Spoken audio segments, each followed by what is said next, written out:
Ten peor coche que tu vecino parte 1 de 2. Imagínate una escena bastante común. Tienes un sueldo razonable. No te falta trabajo. Puedes pagar tus facturas.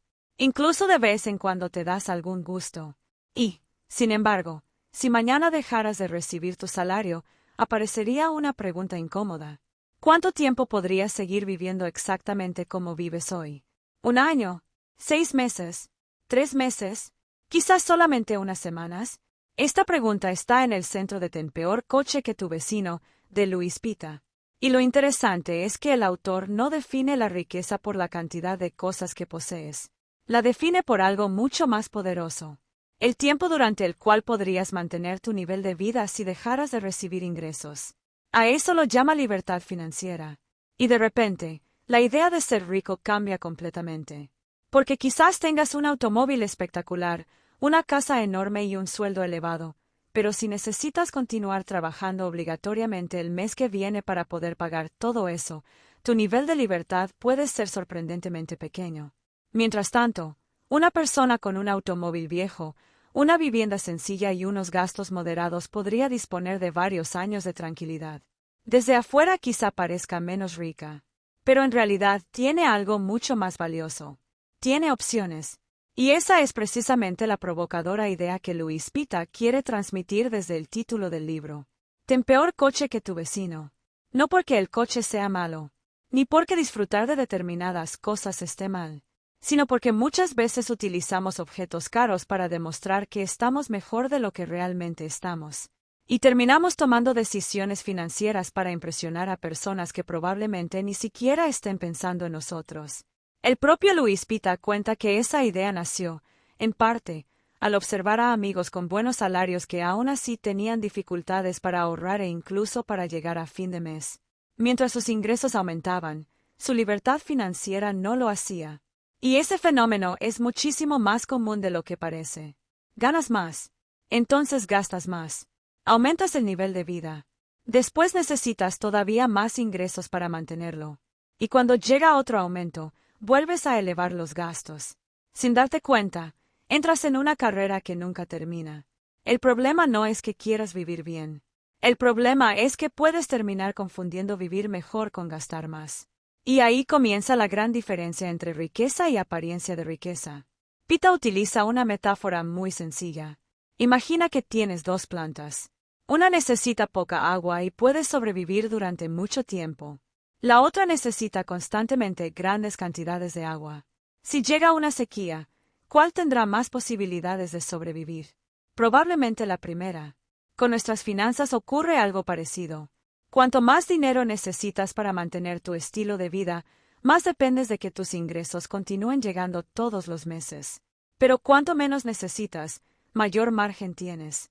Y ese margen es libertad. Una de las historias que mejor refleja esta idea es la del propio autor.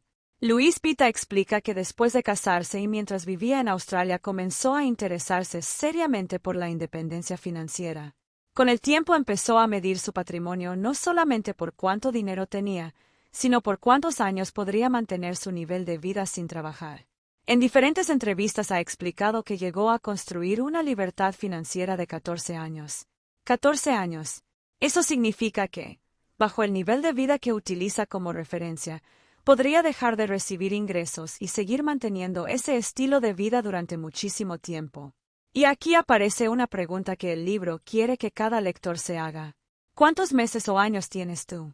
La respuesta puede ser incómoda, pero conocerla es mucho mejor que vivir sin saberlo. Porque no puedes mejorar aquello que ni siquiera has medido.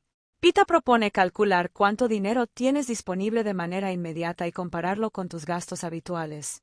El objetivo es convertir tu situación financiera en una medida mucho más comprensible, meses o años de libertad. Y ese concepto cambia la manera de mirar un ahorro. 10.000 euros pueden sonar como una cifra abstracta, pero decir tengo 8 meses de libertad produce una sensación completamente diferente. Porque ya no estás mirando solamente una cantidad. Estás mirando tiempo. Tiempo para buscar otro trabajo. Tiempo para emprender. Tiempo para estudiar. Tiempo para cuidar a tu familia. Tiempo para decidir. Esa es una de las ideas más potentes del libro. El ahorro compra libertad. Pero Pita sabe que aquí aparece un problema. La mayoría de las personas intenta ahorrar al final del mes. Primero pagan todo. Compran. Salen. Pagan las facturas. Atienden los gastos inesperados. Y al final miran lo que queda. Y normalmente no queda demasiado. Por eso propone una estrategia llamada preahorro. La idea es extremadamente sencilla. Ahorrar primero y gastar después. En lugar de esperar a ver cuánto queda al final del mes, automatizar una transferencia para que una parte de nuestros ingresos desaparezca de nuestra cuenta corriente antes de empezar a gastar. De esta forma, el ahorro deja de depender de nuestra fuerza de voluntad. Y esto resulta importante porque la fuerza de voluntad es limitada. Si cada mes tienes que decidir si vas a ahorrar, probablemente habrá meses en que no lo hagas. Pero si el ahorro ocurre automáticamente, el comportamiento cambia. Ya no estás intentando ahorrar lo que sobra. Estás organizando tu vida alrededor de lo que decidiste conservar. Pita cuenta que él mismo llegó a este método después de darse cuenta de algo aparentemente contradictorio. Aunque sus ingresos aumentaban, seguía ahorrando aproximadamente lo mismo. Cada incremento de ingresos encontraba rápidamente un nuevo destino en sus gastos. Y allí entendió que el problema no era cuánto ganaba, era cuánto permitía que su estilo de vida absorbiera. Otra idea fundamental del libro consiste en aprender a controlar la llamada inflación del estilo de vida. Supongamos que una persona gana 2.000 euros al mes y vive relativamente bien. Un día recibe un aumento y pasa a ganar 2.500. Parece una gran noticia. Pero poco después decide cambiar de automóvil. Luego aumenta sus gastos de ocio. Quizás se muda a una vivienda más cara. Y al cabo de unos meses descubre que vuelve a estar prácticamente en la misma situación. Ahora gana más, pero no es más libre. Ese es el problema. El ingreso aumentó, pero la libertad financiera no. Por eso Pita insiste en que cuando nuestros ingresos aumentan no deberíamos permitir automáticamente que nuestros gastos crezcan al mismo ritmo. Parte de cada aumento puede convertirse en libertad futura. Y aquí aparece otra enseñanza muy importante. No necesitas sentir que estás sacrificando tu vida para ahorrar. Puedes seguir disfrutando. Puedes viajar, puedes salir, puedes darte gustos, pero deberías preguntarte qué gastos realmente aportan valor y cuáles realizas simplemente por comparación social. Y probablemente aquí volvamos al famoso coche. Pita ha contado que continúa utilizando un Seat Ibiza antiguo porque, desde su perspectiva, un vehículo cumple principalmente una función: transportarte. En una entrevista explicó que cambiar de coche cada pocos años puede representar varios cientos de euros mensuales y que mantener un vehículo sencillo le permite ahorrar, vivir con menos preocupaciones y concentrarse en construir libertad financiera. La idea no es que todo el mundo tenga que conducir un coche viejo. La idea es mucho más profunda. No permitas que tus gastos dicten tu libertad, porque quizás ese automóvil nuevo te haga sentir mejor durante unos meses. Pero el dinero que ahorras al no comprarlo puede comprarte algo que dure mucho más. Tiempo, tranquilidad, opciones. A medida que avanzamos, el libro empieza a desmontar otra creencia. La idea de que para conseguir libertad financiera necesitamos convertirnos en expertos inversores. Pita no plantea que la inversión sea irrelevante. Todo lo contrario. Pero considera que primero hay que construir una base sólida. Ahorrar. Reducir dependencias. Evitar deudas innecesarias, y después buscar una rentabilidad adecuada para nuestros ahorros. Él mismo reconoce sus propias limitaciones como inversor y explica que, para gestionar sus ahorros a largo plazo, trabaja con un asesor financiero. Eso también es una enseñanza. Saber que no sabes. No necesitas convertirte en experto en todo. Necesitas aprender a tomar buenas decisiones y pedir ayuda cuando sea necesario. Y quizás aquí aparezca la idea más importante de esta primera parte.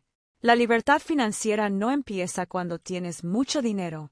Empieza cuando reduces la cantidad de dinero que necesitas para sentirte seguro. Porque cada gasto permanente crea una nueva obligación. Cada deuda crea dependencia. Cada aumento innecesario del nivel de vida puede reducir tu margen. Mientras que cada ahorro crea una pequeña reserva de libertad. Y esa reserva, acumulada durante años, puede convertirse en algo enorme. Puede permitirte rechazar un empleo que detestas, tomarte unos meses para buscar otro, emprender, estudiar, pasar más tiempo con tu familia, O simplemente dormir mejor sabiendo que una emergencia no destruirá tu economía.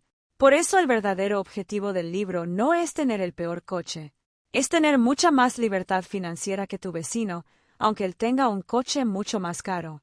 Y justamente aquí nos detenemos, porque en la segunda parte veremos cómo salir de las deudas, cómo aumentar todavía más nuestra libertad financiera, qué papel juega la inversión y por qué una de las decisiones aparentemente más aburridas, guardar sistemáticamente una parte de cada ingreso, puede terminar convirtiéndose en una de las decisiones más importantes de nuestra vida.